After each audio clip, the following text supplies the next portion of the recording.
देश 76वां गणतंत्र दिवस मना रहा है और इसी पर मेरठ में भी प्रभात फेरी निकाली जा रही है। जो प्रभात फेरी की जो परंपरा है वो काफी पुरानी है। ये देखिए कि जो डीएम है डॉक्टर वीके सिंह हैं, तमाम प्रशासनिक अधिकारी, शहर के गणमान्य लोग, स्कूली बच्चे देखिए किस तरीके से आगे बढ़ते हुए नजर आ रहे हैं। और गांधी आश्रम से ये प्रभात फेरी निकाली जाती है और उसके बाद शहीद स्मारक तक ये प्रभात फेरी पहुंचती है, जहां स्कूली बच्चे भी होते हैं, जो क्रांतिकारी हैं, उनको यहां पर नमन किया जाता है और ये बताया जाता है कि किस तरीके से देश को आज़ादी मिली, क्यों गणतंत्र दिवस मनाया जाता है। और आप ये देखिए कि बड़ी संख्या में जो स्कूली बच्चे हैं भारत माता की जय हो का उद्घोष करते हुए, नारे लगाते हुए आगे की तरफ आपको बढ़ते हुए नजर आ जाएंगे। ये देखिए एनसीसी कैडेट्स भी हैं, तमाम शहर के जो स्कूल कॉलेज हैं उनके बच्चे भी हैं और ये प्रभात फेरी सुबह ही शुरू हो जाती है।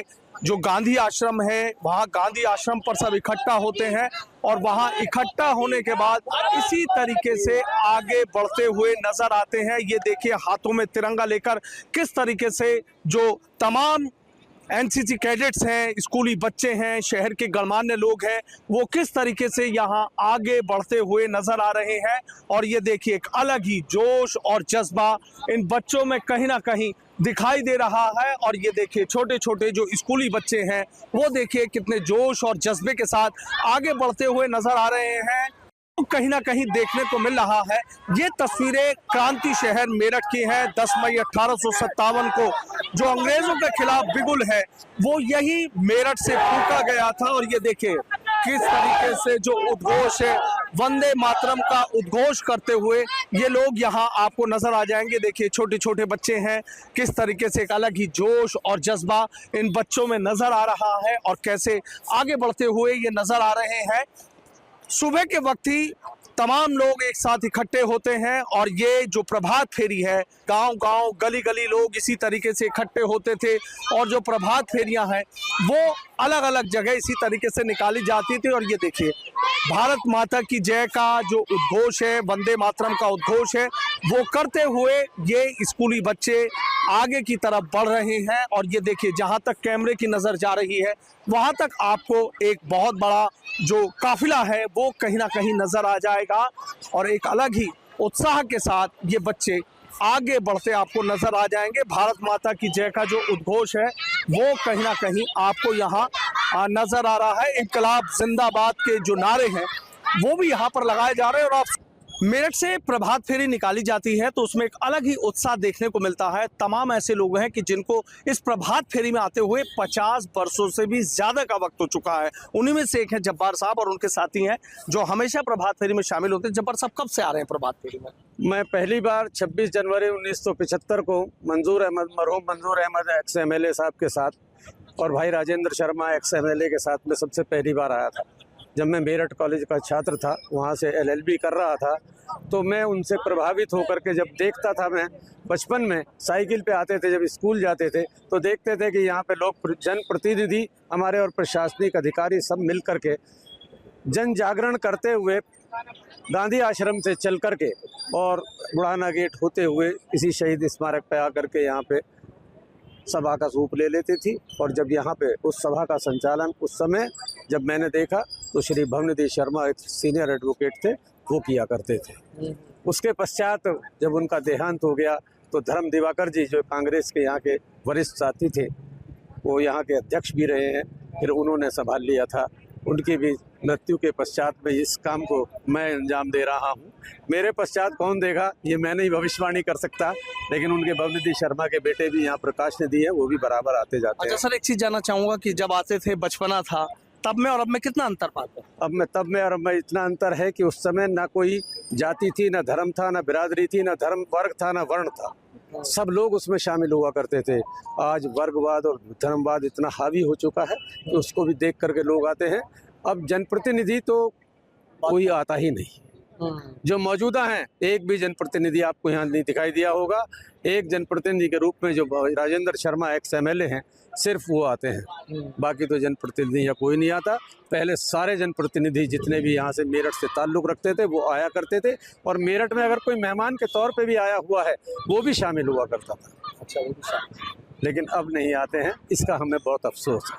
अच्छा अफसोस है, लेकिन आप तो आते हैं ना। मैं बराबर आता हूँ। आज तक अगर कहीं कोई दैवीय ऐसी मामला हो गया कि भाई बीमार हो गए, बुखार चढ़ गया, नहीं आए हैं तो अलग बात है।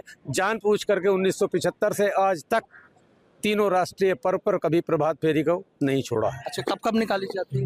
ये 26 जनवरी, अब तो खैर 10 मई क्रांति दिवस जो हमारे मेरठ से बिगुल बजा था, उसके रूप में भी अब हमारा उसकी भी प्रभात फेरी होती है। और 2 अक्टूबर 15 अगस्त को प्रभात फेरी होती है, और उस प्रभात फेरी गांधी आश्रम से शुरू होकर समापन यही होता है। अच्छा सर, आप कब से आ रहे हैं प्रभात फेरी? मैं 1971 से 71 से क्योंकि फादर के साथ में आते थे, बहुत छोटे थे। 71 में हम 8th क्लास में पढ़ा करते थे, और जब से लगातार वी आर कंटिन्यूइंग। 75 से हमारे सीनियर एडवोकेट साहब आए। कितने साल हो गए आपको प्रभात फेरी में आते हुए? मैं 1971, अब लगा लो। अच्छा अब पीछे कितने 71 से 30 हो 54 ईयर्स वी आर कंटिन्यूइंग कमें, क्योंकि इसका सारा अच्छा लगता है कि वो जो एक परंपरा आपको है वो कि लगातार। और सब पहले प्रशासन नहीं आता था। प्रशासन की एंट्री है 1981 से। जब तक कमिश्नर दर साहब थे, हमारे फादर उन्हें लाए हो कि भाई कल को हम ना रहेंगे, कंटिन्यूइंग तो रहे ये चीज़ है, और लगातार we are doing it. Sadiq साहब आपसे जानना चाहूंगा कब से आ रहे हैं?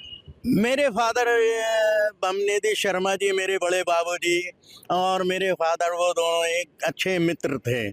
तो वो उन्होंने ही सन 71 में इस काम की, इस कार्यकारिणी की स्थापना की थी। अशोक किलाट जब बना था सन 1971 में बना था, तो वो मंत्री थे, महामंत्री थे। और शहर के जो जनमाननीगण लोग, जो वरिष्ठ लोग यहाँ सब आया करते थे प्रभात फेरी में। डीएम महोदय से ये गांधी आश्रम से लेके अशोक किलाट तक यहाँ प्रभात फेरी आया करती थी ऑलरेडी। और एक यहाँ बरगद का पेड़ हुआ करता था, जो अंग्रेजों ने यहाँ हिंदू मुस्लिम सिख ईसाइयों को फांसी लगाई थी। तो हम उसी शख्सियत के बेटे हैं। बमनेदी शर्मा के बेटे प्रकाश नंदी खड़े हैं, महामंत्री का बेटा शौकत अली का बेटा सादिक अली आपके सामने खड़ा है, हमारे जब्बार साहब खड़े वरिष्ठ हैं, और हमारे अन्य वरिष्ठ लोग, इन्होंने यहाँ बहुत योगदान दिया है। युवा पीढ़ी भी है। आज ही आपसे बात कर, आप कब से आ रहे हैं? सर मैं 2 साल से आ रहा हूँ। मैं सर का जूनियर जब्बार साहब का, और सर ही मुझे यहाँ लेके आते हैं। मैं सर के साथ डेली आ रहा हूँ सर, जब भी कोई प्रोग्राम। अच्छा लगता है क्या? जी सर, अच्छा लगता है अपने इतिहास को जान के, और बड़े बुजुर्गों के सूर्य को जान के अच्छा लगता है। ये किस तरीके से जो उत्साह है, और कितने ऐसे लोग हैं कि जिनको 50 बरस से भी ज्यादा इस प्रभात फेरी में शामिल होते हो गए, बता रहे हैं कि कैसी शुरुआत की, और उस शुरुआत में वो आ रहे हैं। कहीं ना कहीं एक क्रांतिवीरों को नमन करने का मौका भी मिल जाता है। और जब गणतंत्र दिवस की बात होती है, तो गणतंत्र दिवस के बारे में भी तमाम जानकारियां यहाँ युवाओं को और बच्चों को देते हैं, और कहते हैं कि देश इसी तरीके से आगे बढ़ता है जब तक इस तरह की एकजुटता ना हो। इस तरह की जो परंपराएं हैं वो हमेशा चलती रहनी चाहिए। वीडियो जर्नलिस्ट समीर राणा के साथ सनुज शर्मा, एबीपी न्यूज में। For exclusive and insightful videos, subscribe to our new channel ABP Live Premium.